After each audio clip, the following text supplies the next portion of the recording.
تو لامحالہ طور پر پاکستان کو بھی جواب دینا پڑے گا، اور پھر یہ جواب جو ہے وہ لمیٹڈ نہیں رہے گا، اور اس کے نتیجے میں اس خطے میں غربت مزید پھیلے گی، افلاس آئے گا، مہنگائی بڑھے گی، عام آدمی کے لیے پریشانی پیدا ہوگی، اور حکمرانوں کا روزگار چلے گا۔ یقیناً ایسا ہی ہے۔ جنرل صاحب سر کیا ایڈ کرنا چاہیں گے؟ ایک جانب ہم یوم مزدور کی بات کر رہے ہیں، دوسری جانب ہم یہ دیکھ رہے ہیں کہ اس وقت اس خطے کی صورتحال کافی کشیدہ ہے۔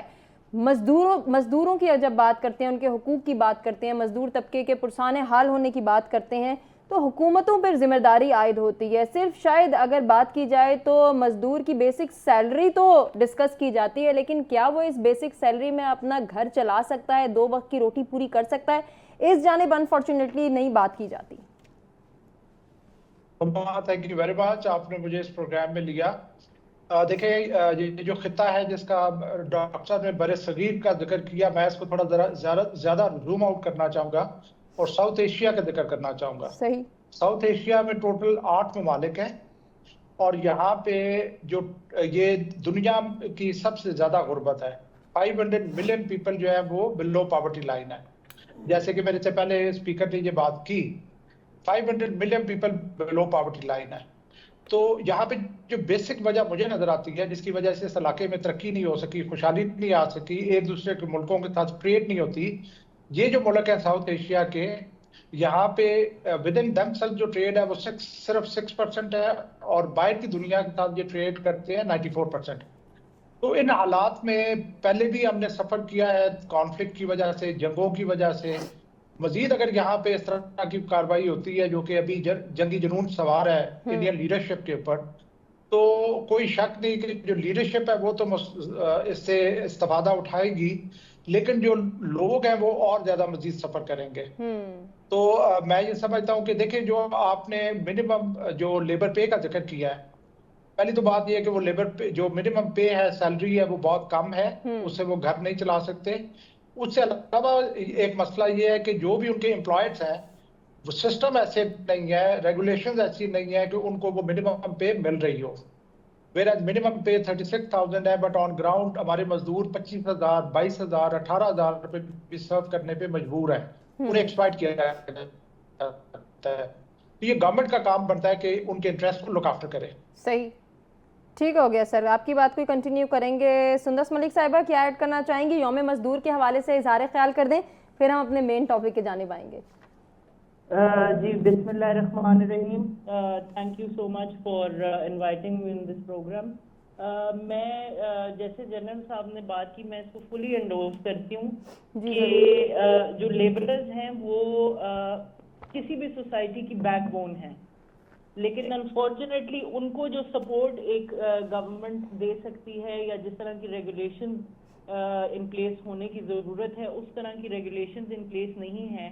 اور کیونکہ میرا اپنا تعلق بھی کشمیر سے ہے، مجھے یہ بات بھی معلوم ہے کہ ایک وسیع تعداد کشمیریوں کی ایز لیبررز، ایز ورکرز پورے پاکستان میں کام بھی کرتی ہے، اور ان کو جو ہے وہ اپرچونٹیز بھی یہاں ملتی ہیں، لیکن جس طرح کی اس وقت کشیدگی چل رہی ہے ہندوستان کے ساتھ ہمارا جو تعلق ہے، یا باقی بھی ساؤتھ ایشین ممالک کا بھی جو تعلق ہے، ایک ایڈورسریل رول ہمیں نظر آتا ہے اور ایک کلیکٹیو یقیناً نظر آتا ہے۔ سندس ملک صاحبہ آپ کو ہم ضرور موقع دیں گے کہ آپ اپنی بات مکمل کریں۔ ناظرین ابھی ہمیں ایک بریک کی جانب بڑھنا ہے، بریک سے جب ہم واپس آئیں گے ان ڈیٹیل پاک بھارت کشیدگی اور آنے والی صورتحال کو ہم ڈسکس کریں گے اپنے مہمانوں کے ساتھ ایک بریک کے بعد۔ ناظرین پروگرام میں ایک مرتبہ پھر سے آپ کو کہیں گے خوش آمدید۔ سندس ملک صاحبہ ہم نے کہا تھا کہ بریک سے واپس آئیں گے تو آپ کو موقع دیں گے کہ آپ اپنی بات مکمل کریں۔ کشمیر افیئرز کے حوالے سے ہم بات کر رہے تھے، کشمیر کی صورتحال پر آپ بتا رہی تھی کہ جو کشمیر میں اس وقت مزدور طبقہ ہے وہ کس طرح سے زندگی گزار رہا ہے، اور پہلگام واقعے کے بعد اس وقت جو کشمیر کی صورتحال ہے، میں چاہوں گی تھوڑا سا اپنی گفتگو میں آپ اس کا تذکرہ بھی کریں۔ جی بہت شکریہ۔ دیکھیے جہاں تک کشمیر کی بات ہے، of course we have always been on the receiving end of all the Indian aggression, جو کہ وہ پاکستان کی طرف نہیں کر سکتے تو وہ کشمیریوں کے اوپر اپنا اس غصے کو ٹھنڈا کرتے ہیں، اور اس کے مد میں جو مزدور طبقہ ہے، جو ورکنگ کلاس طبقہ ہے، جو غریب غربا ہیں، وہ سب سے زیادہ دبا ہوا طبقہ ہے کشمیر کے اندر۔ since Pahalgam attack, more than 200 people have been arrested without any reason, without any cause in the Kashmir Valley. اور ہم نے اس سے پہلے بھی دیکھا ہے کہ جب ڈے لائٹ مرڈرز ہوتے ہیں تو وہ مزدور طبقے کے ہوتے ہیں، کیونکہ ان کا کوئی پرسان حال نہیں ہے، ان کو کوئی پوچھنے والا نہیں ہے، تو they are an easy target for the Indian occupational forces. لیکن جہاں تک بات ہندوستان کی اپنی آتی ہے، وہاں پر بھی ہمیں کچھ اسٹیٹسٹکس زیادہ اچھے نظر نہیں آتے. According to the National Institute of Health, according to CNN itself, more than 30 farmers die by suicide every single day, and that is a huge number.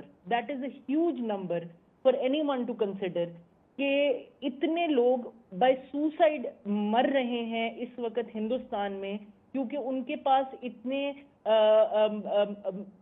افلاس کی کمی ہے، چیزوں کی کمی ہے، and they are not able to uplift itself. لیکن بھارت بجائے اس کے کہ اپنے آپ کو اپلفٹ کرے، پورے ساؤتھ ایشیا کو اپلفٹ کرے، ایز اے لیڈر سامنے آئے یا ایز اے ممبر سامنے آئے ساؤتھ ایشین کمیونٹی کے، ان کے سر پر جنگ سوار ہے، کمیونلزم سوار ہے، پاکستان کی مخالفت سوار ہے، اور وہ صرف اسی چیز کو پش کرتے ہیں کیونکہ وہ بھی یہ جانتے ہیں کہ مودی حکومت has only one leg to stand on, and that is hatred towards Muslims and Pakistan and Kashmiri. تو وہ اس ساری چیزوں کو نکارتے ہوئے جو ان کو کرنی چاہیے وہ سب صرف وہ کر رہے ہیں اس وقت جو ان کو لگتا ہے کہ پولیٹیکلی ان کے لیے گین وردی ہوں گی. یقیناً ایسے ہی. جنرل صاحب آپ کی جانب آئیں گے سر. ہم چونکہ پاک بھارت کشیدگی پر بھی ان ڈیٹیل گفتگو کرنا چاہ رہے ہیں. اس وقت سچویشن آپ کی نظر میں کس جانب جا رہی ہے؟ خطے پر اس کے کیا اثرات مرتب ہو سکتے ہیں؟ آنے والا وقت کتنا الارمنگ ہے اس خطے کے لیے؟ سر فرمائیے گا. دیکھیں پاکستان کی طرف سے جو رسپانس گیا ہے وہ تو بہت فرسٹریٹ کرتا ہے انڈیا کو، اور بہت اچھا رسپانس گیا ہے. اور اس کی وجہ سے اور جو یہاں پہ ہمارے پاس جو اسٹریٹجک کیپیبلٹی ہے، جو ہماری آرم فورسز ہیں، جس طریقے سے عوام کا جذبہ ہے، ان ساری چیزوں کو دیکھتے ہوئے ابھی تک انڈیا ہمت نہیں کر سکا کہ جو وہ کرنا چاہ رہا ہے، جس کے لیے اس نے ماحول بنایا تھا، وہ کر نہیں پا رہا. صرف ایک ایکٹیویٹی اس نے کی ہے کہ انڈس واٹر ٹریٹی کو اس نے ایبروگیٹ کیا ہے، اور وہ بھی سسٹینیبل نہیں ہے. نہ وہ اس پانی کا کوئی استعمال کر سکتے ہیں، اور نہ ہی یہ انٹرنیشنل کورٹ آف جسٹس میں یہ ایشو سسٹینیبل ہوگا. باقی اس کے علاوہ جو انہوں نے ڈول پیٹنا شروع کیا وہ کہ ہم پاکستان کو سزا دیں گے، ان کو 2019 کی جو انوائرمنٹ تھی وہ بھی یاد ہے. اور اس وقت جو تیاری ہے پاکستان ایئر فورس کی، پاکستان آرمی کی، پاکستان کی قوم کی، اس سے وہ گھبراتے ہیں اور وہ اس طرح کی ہمت نہیں کر پا رہے. اور مجھے آگے بھی مجھے جو خدشہ ہے کہ اگر میکسیمم بھی انہوں نے کچھ کیا تو شاید ہمارے جو brothers and sisters Kashmir border کے اوپر ہیں ان کے لیے تھوڑی سی سختی آئے اور وہاں پہ کوئی چھوٹی موٹی ایکٹیویٹیز ہوں. لیکن لارج اسکیل جو کوئی وار یا کوئی بڑا آپریشن جو ہے وہ میں سمجھتا ہوں کہ وہ ممکن نہیں ہے اس طرح کے حالات میں.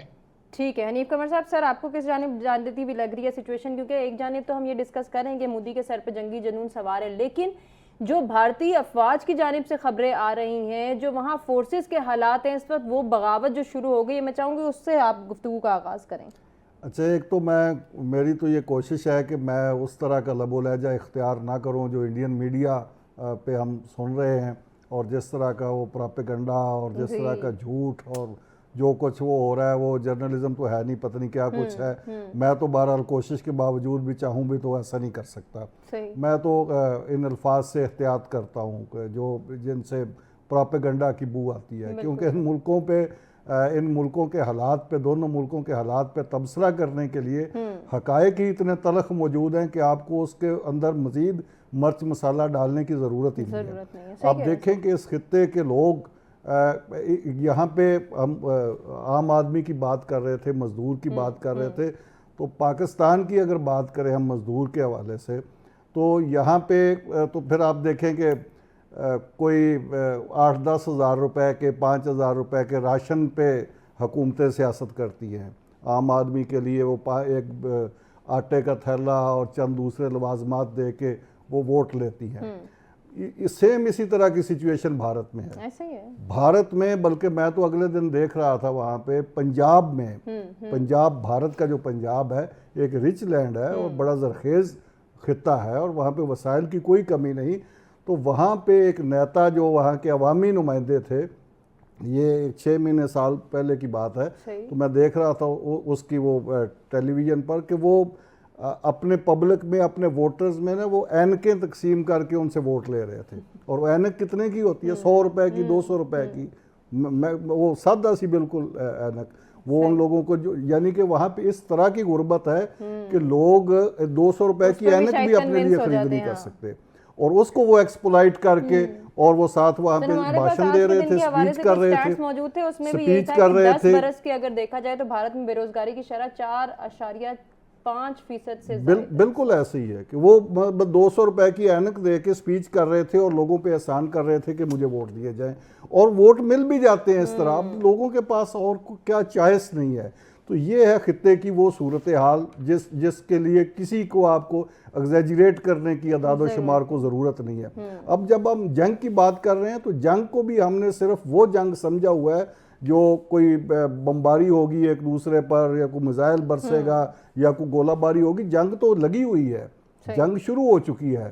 جب دونوں ملکوں کے فوجوں کی موبلائزیشن ہوتی ہے تو آپ اندازہ کر سکتے ہیں کہ اس پہ کتنا پیسہ خرچ آتا ہے, اور یہ پیسہ کہاں سے آتا ہے؟ بہرحال دونوں ملکوں کے عوام کا پیسہ ہے, انڈیا کے بھی عوام کا پیسہ ہے, پاکستان کے بھی عوام کا پیسہ ہے, اور یہ پیسہ جو دونوں ملکوں کی فوجی موبلائزیشن پر خرچ ہو رہا ہے, ایک دوسرے کو مسلز دکھائے جا رہے ہیں.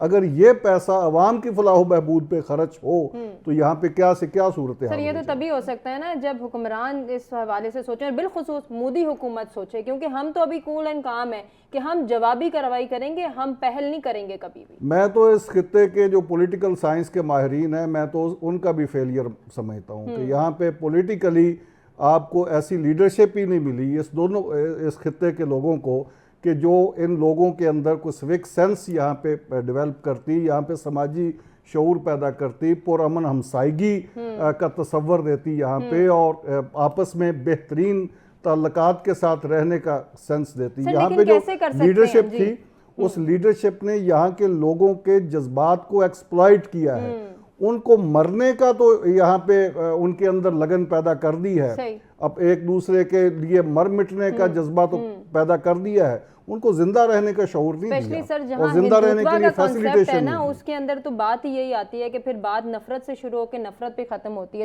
اور نفرت کا کاروبار بڑا اچھا ہے نا, اس میں حکمرانوں کو بڑا بینیفٹ ہوتا ہے. آپ دیکھیں کہ 22% اقلیتیں ہیں ہندوستان میں, 22%, اور 22% اقلیتوں کی حالت زار وہاں پہ دیکھ لیں. آپ مسلمانوں کا تو خیر پہلا ٹارگٹ تو ہے ہی مسلمان, آپ وہاں پہ مسیحوں کی حالت دیکھ لیں, وہاں پہ سکھوں کی حالت دیکھ لیں, وہاں پہ دلت کی حالت کی دیکھ لیں آپ, اور اس وقت جتنی وہ علیحدگی کی تحریکیں چل رہی ہیں, جتنا کچھ جو کچھ ہو رہا ہے, یہ سارا کچھ اسی معاشی ناہمواری بھی اس میں ایک مسئلہ ہے, سماجی ناانصافی بھی اس کا ایک مسئلہ ہے, بیڈ گورننس بھی اس کا ایک مسئلہ ہے, اور جو یہ نفرت کی سیاست ہے یہ بھی ایک بڑا مسئلہ. اور نفرت کی سیاست آپ دیکھیں کہ اس کا یہ بی جے پی کے جو پرائم منسٹر ہیں نریندر مودی صاحب, یہ تو تیسرا بینیفٹ لے چکے ہیں اسی نفرت کی بنیاد پر, تو یہ پرائم منسٹر بنے ہیں. اور ابھی بھی سر یہ کارروائی اسی لیے ہو رہی ہے ساری کہ آگے وہ اپنی پبلک کو کنونس کریں, اپنی عوام کو. اس میں ایک منٹ اور لوں گا, یہ آپ کی بات بالکل درست ہے کہ آپ دیکھیں کہ بھارت میں ایک بڑا یہ سلوگن بنتا ہے ہمیشہ, بھارت میں ایک نیریٹو بنتا ہے جب بھی الیکشن ہوتے ہیں کہیں پہ بھی, اینٹی پاکستان اور اینٹی مسلم سینٹیمنٹس پہ الیکشن لڑا جاتا ہے. پاکستان میں یہاں پہ جب بھی الیکشن ہوا ہے, اب بالکل غیر جانبداری کے ساتھ اس میں یہ نہیں ہم کریں, کہیں پہ بھی کسی سیاسی پارٹی نے بھی اینٹی انڈیا کمپین چلا کے ووٹ نہیں لیا, کبھی بھی نہیں کیا, اور اگر کسی نے کوئی چلائی بھی ہوگی تو اس کو ووٹ نہیں ملا. اس بیس پہ نہیں ہو سکتا. نہ یہاں پہ کوئی اینٹی مسلم کوئی نیریٹو بلڈ کرتے. ناظرین بریک کے بعد حاضر ہوتے ہیں, گفتگو کے سلسلے کو آگے بڑھاتے ہیں. ویلکم بیک ناظرین, پروگرام میں ایک مرتبہ پھر سے آپ کو کہیں گے خوش آمدید. جنرل صاحب آپ کی جانب آئیں گے. سر ابھی جس طرح سے بریک پہ جانے سے پہلے حنیف قمر صاحب فرما رہے تھے کہ جب بھی الیکشن ہوتا ہے تو مودی حکومت کی یہ کوشش ہوتی ہے کہ ایک ہی نیریٹو سامنے لائیں, اینٹی پاکستانی, اینٹی اسلامک. اس کے بجائے اگر وہ اپنے ملک کی بے روزگاری ختم کرنے کے لیے یا اپنے ملک کی غربت ختم کرنے کے لیے کام کریں تو آپ کو نہیں لگتا کہ ان کی پاپولیرٹی میں زیادہ اضافہ ہو جائے گا بہتر انداز سے؟ اچھا, بڑی خوبصورت بات کی انہوں نے. دیکھیں جو ساؤتھ ایشیا جو ہے نا, یہ ہے دنیا کا لیسٹ انٹیگریٹڈ ریجن, سب سے زیادہ غربت یہاں پہ دنیا کی ہے، سب سہارن افریقہ سے زیادہ غربت ہے یہاں پہ، 50 کروڑ عوام جو ہے وہ سطح غربت سے نیچے یہاں پہ رہ رہے ہیں. اور اس کی بیسک وجہ یہ ہے کہ جو انڈیا جو ہے وہ جس کے بارے میں ایک پاکستانی ڈپلومیٹ نے کہا تھا کہ انڈیا بڑا تو ہے لیکن گریٹ نہیں ہے. India is big but it is not great. India کے اپنے تمام نیبرز کے ساتھ پرابلمز ہیں، اور ساؤتھ ایشیا کی جو غربت کی حالت ہے اس پہ بیسک جو وجہ ہے وہ انڈیا ہے. کیونکہ انڈیا نے کبھی بھی اپنے نیبرز کے ساتھ اچھے روابط نہیں رکھے، اچھے ریلیشنز نہیں رکھے، کوشش نہیں کی کہ تمام جو اس علاقے کے ممالک ہیں وہ ان کی عوام جو ہے ان میں آسودگی آئے. تو انڈیا نے ہمیشہ کوشش کی ہے کہ اپنے نیبرز کو کے اوپر ساتھ وہ اوور بیئرنگ رہے، ان کو ساتھ ڈرا دھمکا کے رکھے، اور اس نے علاقوں کے اوپر قبضہ کرنے کی کوشش کی ہے. بالکل ایسے ہی. تو اس میں کوئی شک نہیں ہے کہ جب بھی الیکشنز ہوتے ہیں، ابھی بھی بہار میں ان کے الیکشن ہونے جا رہے ہیں، جو مجھے پتا چلا ہے کہ وہاں پہ تقریباً 40 سیٹس ہیں جن کا ڈیسیژن ہونا ہے. اور اس سے پہلے انڈیا نے جو مودی گورنمنٹ نے یہ ایک ڈرامہ رچایا ہے جس سے ان کی کوشش ہے کہ وہ ان الیکشنز میں بہتر پرفارم کر سکیں. جو پچھلے الیکشن ہوئے ہیں اس میں بی جے پی نے اتنا اچھا پرفارم نہیں کیا تھا جتنا وہ کلیم کر رہے تھے. وہ 300 سے زیادہ سیٹس لینے کا کہہ رہے تھے اور کلیم کر رہے تھے، لیکن رہے اسے کافی شارٹ. بالکل. تو اس وقت بھی کوئی ظاہراً ان کی یہی کوشش ہے کہ پولیٹیکل مائلیج لینے کے لیے وہ اس پاکستان کے اوپر جو ہے نا وہ الزام تلاشی کر رہے ہیں اور پریشر ڈالنے کی کوشش کر رہے ہیں. یقیناً ایسے ہی ہے. سر آپ کی بات کو کنٹینیو کریں گے. سندر صاحبہ کیا کہنا چاہیں گی؟ ہمارے پاس 2 سے 3 منٹ ہے. میں چاہوں گی کلوزنگ ریمارکس میں آپ کشمیر کی صورتحال پہ ہی کچھ گفتگو کریں. جی میں اینڈ پہ تو کلوزنگ ریمارکس یہی دینا چاہوں گی کہ پلوامہ اٹیک کے بعد کافی عرصے کے بعد جو کشمیر کے فارمر گورنر تھے ستیہ پال ملک، انہوں نے یہ انکشاف کیا کہ that was a false flag operation and that was a self inflicted attack on the Indian occupational forces.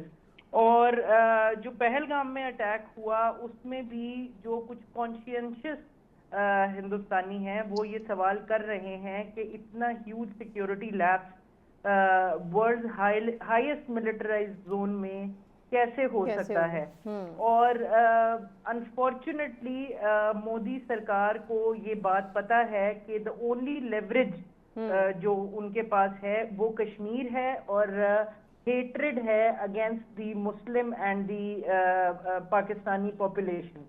تو کشمیر میں ہم نے دیکھا ہے کہ since the abrogation of article 370 and 35A ہمارے جو آرچرڈز تھے ان کو تباہ کر دیا گیا، گھروں کو ختم کر دیا گیا، مسمار کر دیا گیا، مسجدوں کو جو ہے وہ بلاک کر دیا گیا ایون فار عید اینڈ جمعہ پریئر. تو انفارچونیٹلی میں یہ بات کہتے ہوئے مجھے بڑا دکھ ہوتا ہے کہ کشمیری ایک کولیٹرل ڈیمیج کے طور پہ دیکھے جاتے ہیں کہ جو بھی ہوگا کشمیریوں کے ساتھ ہوگا اور وہ برداشت کر لیں گے. اور انفارچونیٹلی مودی کے ہاتھ صرف کشمیریوں تک ہی پہنچتے ہیں. پاکستان کی عوام یا پاکستان کی افواج کی جو کیپیبلٹیز ہیں، مودی کی اتنی ہمت نہیں ہو سکتی کہ وہ ہمارے اوپر ہاتھ ڈالے. وہ دھمکیوں اور گیدڑ بھبکیوں سے ہی کام چلا سکتا ہے. لیکن جہاں تک کشمیریوں کی بات ہے، انفارچونیٹلی ہم ایک ریسیونگ اینڈ پہ ہے انڈین اگریشن کے. پچھلے 75 سالوں سے زائد ہو چکے ہیں کہ ہم اس ریسیونگ اینڈ پہ ہیں، اور اب تو ایک اوپن جس کو کہہ لیں کہ ڈسٹرکشن اور جینوسائڈ کشمیر کے اندر ہو رہا ہے. And this false flag operation itself is going to lead to further aggression towards the people of Kashmir. And I hope and pray کہ کوئی اللہ ایسا سبب بنائے کہ مودی کی گورنمنٹ فردر ایکسپوز ہو اور ہمارے اوپر سے یہ جو مظالم ہیں ان میں کسی حد تک کچھ کمی ہے. اچھا سندس ملک صاحبہ، جو آپ بات کر رہی ہیں میں حنیف قمر صاحب سے بھی یہی بات کرنا چاہوں گی کہ اس وقت جس طرح سے وہ کہہ رہی ہیں کہ میں دعا کرتی ہوں، امید کرتی ہوں کہ مودی کی حکومت مزید ایکسپوز ہو، مودی کی سوچ مزید ایکسپوز ہو اور دنیا اس پر ملامت کرے. تو سر اب تو ایکسپوز ہو چکی ہے، اب تو یہ بھی پتہ چل چکا ہے کہ یکے بعد دیگرے فالس فلیگ آپریشن بھی وہ کر کے مضموم کاروائیاں کر کے جس طرح سے دہشت گردی کا متحمل ہو رہا ہے. مزید صورتحال اگر وہ بگاڑتا ہے تو میرا خیال ہے کہ دنیا میں انڈیا یا پھر مودی کی کوئی حیثیت نہیں رہے گی. میں تو دعا کرتا ہوں کہ اللہ تعالیٰ یہاں کے عوام کو ہدایت دے اور یہاں کے میڈیا کو خاص طور پر، دونوں ملکوں کے میڈیا کو خاص طور پر اپنی جو سماجی ذمہ داری ہے وہ پوری کرنے کی توفیق دے۔ میڈیا کا کام یہ نہیں ہے کہ وہ میزائل کندھے پر رکھ کے اسٹوڈیو کو وار روم کا درجہ دے کر وہ ہذیان بکے اور اس طرح کی گفتگو کرے جس سے اشتعال انگیزی پھیلے اور اپنے اپنے ملک کی حکومتوں کو مجبور کر دے کہ وہ ایک دوسرے پر بم برسانے پر مجبور سر بجا فرما رہے ہیں میڈیا کی یہ ذمہ داری ہے کہ وہ امن کی بات کرے، امن کے لیے قائم کرے۔ اگر کوئی حکومت، اگر بھارت کی حکومت امن کے خلاف اقدامات کر رہی ہے تو سب سے پہلا فرض بھارت کے میڈیا کا اور اس خطے کے میڈیا کا بنتا ہے کہ وہ ذمہ داری کا مظاہرہ کرے، نشاندہی کرے اور حکومتوں پہ تنقید کرے اور مجبور کرے۔ سر معذرت کے ساتھ مجھے پروگرام کو وائنڈنگ اپ کی جانب لے کے جانا ہے۔ ناظرین اپنے تمام مہمانوں کا شکریہ ادا کرنا چاہیں گے جنہوں نے اپنے قیمتی وقت اور قیمتی تجزیے سے آگاہ کیا، اور آپ سے اجازت لیں گے اللہ کے بعد۔